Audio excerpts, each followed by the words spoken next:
Alright, so this was supposed to be a video strictly about a twist out. However, my client had came in, her hair was super tangled. She had been wearing a ponytail for about a week. So I felt like, you know what, let's just throw in a bonus. We'll talk about some proper detangling before we get back to the shampoo bowl. Look at her trying to explain to me what was going on, y'all. Alright, so first things first, let's get started. I'm going in with my MIZANI 25 Miracle Milk. It's going to give me slip to the hair. It's also going to be an amazing detangler to start out that foundation for detangling. I never detangle with a tool without giving the hair some slip. So you want to make sure there is moisture in the hair if you're using a tool. I section the hair off so I can get control, and I'm using my Olivia Garden detangling brush, starting at the ends and working my way up to the root. Now, if you do need more product, you feel like it's kind of stiff or kind of dry, you can go in and add more product. Use as much as you need. A lot goes a long way in this process. I then like to section the hair and twist it because I need that control. I don't want the hair reverting because we did put moisture and hydration into the hair, so those curls will revert. I think that it's super important to note how much hair you lose during the detangling process. I think people think that I get big globs of hair all the time, and that's okay. It's not. That might be mechanical damage due to the hair being dry during the detangling process. So it's easy to break hairs and rip hairs. So keep in mind that good slip and a good leave-in, to each its own, but I decided to choose 25 Miracle Milk by MIZANI because that's my wonder crown. That's my go-to. All right, so let's kind of dive into what's going to happen here. Started with the moisture at the shampoo bowl. As you can see, her hair is looking good already. As we start to wet the hair down, I do want to note this. People always skip this step or half booty this step. I don't want to say the A word, but you have to wet that hair down like crazy. Going in, opening up every section. She has a lot of hair, so we really want to get in the middle of her head. You'd be surprised how many people have told me, like, I've gotten my hair shampooed, but literally I never even felt the water on my scalp. Wetting the hair down super good is going to give you a good lather on the first shampoo, so you don't have to use a mound of product to get what you need done. It also, starts to open the cuticle and get that debris off the strand. Now, I clarify every single person that comes into the salon. I'm using MIZANI's Moisture Fusion Gentle Clarifying Shampoo. The charcoal clarifiers in this shampoo is super gentle on the hair. It gets out all of that artificial debris and all those artificial oils, but it does retain and maintain the natural moisture in the hair strand. When I clarify, I'm usually cleansing the hair. I focus more so on the hair to get all the buildup off to make it super receptive to the moisture that we're about to put in. Now, to start my moisture base, I usually go in with a moisturizing shampoo first. Always go in with a moisturizing shampoo right behind your clarifier. That way you can ensure if you did take anything out during the clarifying process, you're putting it right back in. Okay, guys? I'm using the MIZANI Moisture Fusion Moisture Rich Shampoo. I always start right in the center of the hair and apply that shampoo because we always neglect the middle. That's the most dense area of the head, and people just forget it, especially when you shampoo on your own. During my second shampoo, I'm working it through the hair, but that's when I kind of go in and cleanse the scalp really good. I open in every section, no strand left behind. Open that hair up, get all in the nooks and crannies, get what you need done, okay? And plus, every girl loves a good shampoo, honey. Now, as we move through our moisturizing shampoo, note, our second rinse has to be extremely thorough, maybe even more thorough than our wet down in the beginning. We want to get all that shampoo out of the hair because when we go in with our moisturizing conditioning mask, we want a clean palette. We don't want anything in the way. And note, sulfates are good for the hair, guys. Give it a light squeeze. Don't towel dry. You want some of the water to still be in the hair so you can get good slip when you apply your conditioner. Now, I'm starting at the ends and the mid strand, working my way down and back up to the root. I don't really apply conditioner on the scalp. You don't need it down at the scalp, trust me. And I'm also using my Olivia Garden detangling brush here too, just to make sure I work that conditioner in every section, saturating all the strands. Full saturation is super important when you condition hair. This, my people, is moisture. I don't care about what mask you mixed up in your kitchen. I don't care about what oils you done cocked up together. This is true moisture. Good water for hydration and moisturizing conditioner. Now, I'm just putting her up in a little hot bun because she went under the steamer for about 15 minutes before we got started. But hey, here we go. So now I've towel dried. I'm going in again with my 25 Miracle Milk by MIZANI, of course. This is going to be my detangle through this process as well. It's giving me strengthening benefits, it's balancing the porosity, and it's also giving me moisturizing benefits, okay?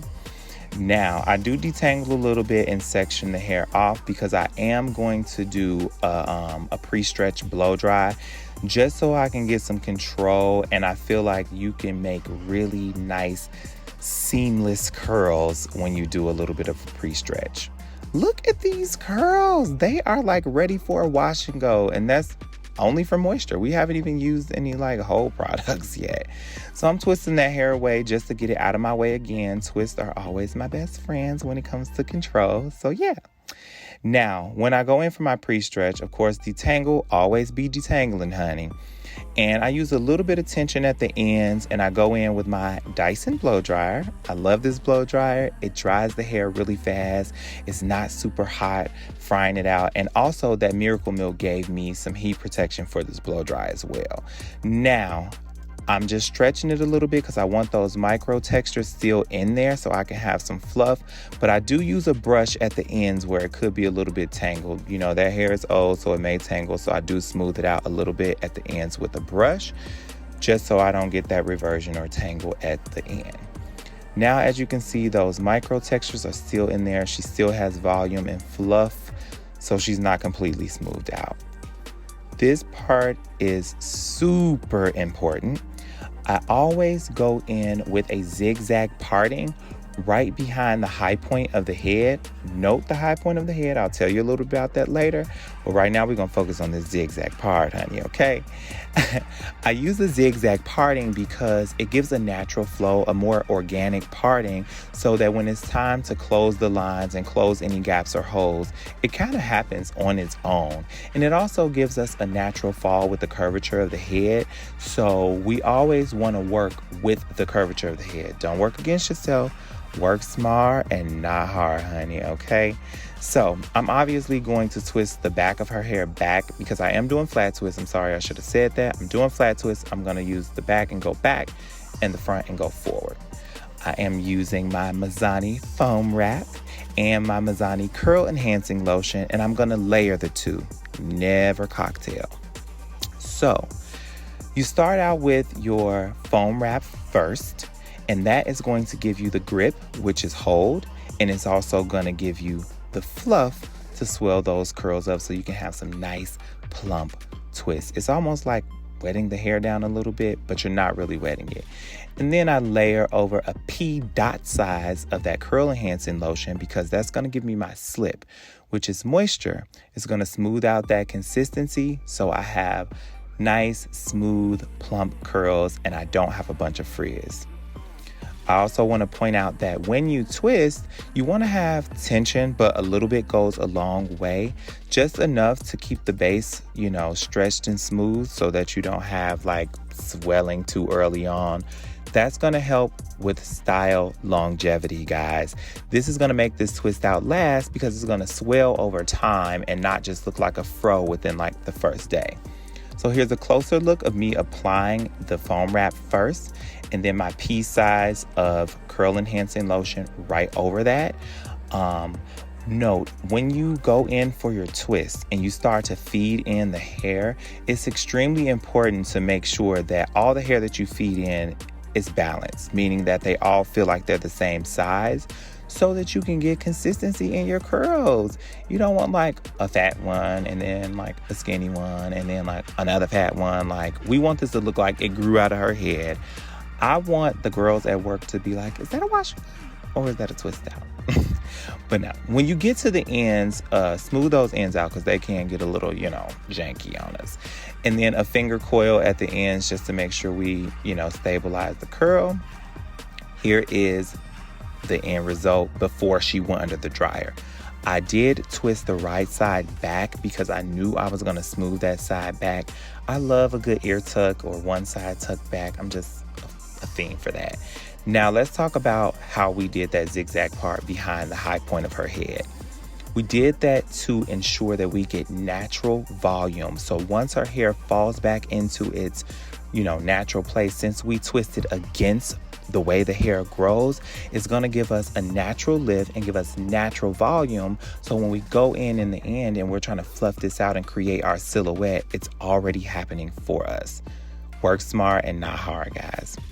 Now, she's dry. Taking these babies out, I'm using a little bit of my 25 Miracle Nourishing Oil. Love this stuff. It's going to enhance a little bit of our moisture benefits because it is light enough to penetrate the strand. It's also going to give us shine, but most importantly, it's going to give us that protective layer that we want on top of the strand to lock in all that moisture that we put in at the shampoo bowl. So yes, oil has a benefit. It has a protection benefit, but natural oils and raw oils and super heavy oils, they can coat the hair and, just be a disaster for trying to rehydrate the hair. So using something light like the 25 Miracle Nourishing Oil is going to do just what you need it to do.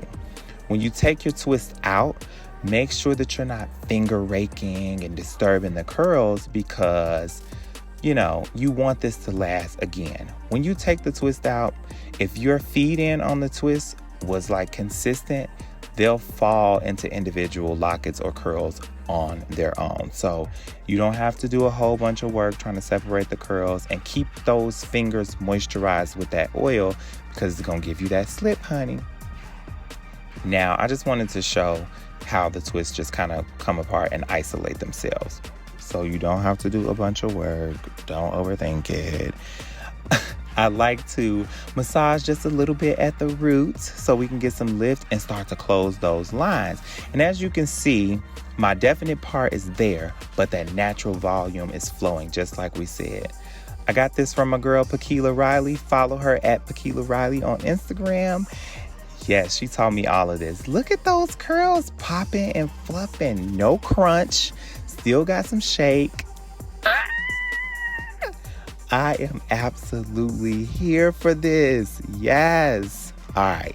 So we're smoothing that side back, and I'm just using my fingers to rake it back a little bit. I'm not using a comb because I still want some of that natural texture to flow. I want this to look like it grew out of her head just like this, right? Pick a little bit if you want, just to give a little bit of lift just down at the root. You don't want to disturb the ends of those curls. And I still have oil on my fingers so that I'm not promoting frizz. Okay, guys? Yes, just a little bit of picking, okay? Unless you want something like editorial. Now that's a different story. A wax stick to smooth and give you a little bit of weight on the side always helps, because I am going to use some edge tamer, but I don't really want to go past the hairline. I don't want to create buildup back into her hair and, give her that white cast too early on. That's not my job. Do that at home on your own time. And then I just hit it with a little bit of holding spray just to keep it in place. Secure with dark pins that look just like the hair. Good old bobby pins, nothing major. I'm just securing my side back, and I don't want you to see those pins. Now I'm going in with my 14 karat gold. No, they're not 14 karat. These just some gold pins I got from Sally's Child. But I'm doing my pin placement because I think a little accessory always adds a pop, and it gives your client something that they may not always be able to do at home. So it gives it that salon touch to a natural feel. And here you have it. Yes, those curls are popping. They are fluffy. They are soft. We got some good accessories on the side. And as you can see, it looks like it grew straight out of her head like that. We don't have that crazy shiny edge control look, hence to the wax stick. And yes, no frizz, nice shape, nice silhouette. There you have it. That's all I got. I thank y'all so much. Please thumbs up this video. Leave me any ahas that you may have had in this video down in the comment. Any questions that you may have had down in the comments. And yes, subscribe to my channel and look out for the next video because I'm keeping the heat coming.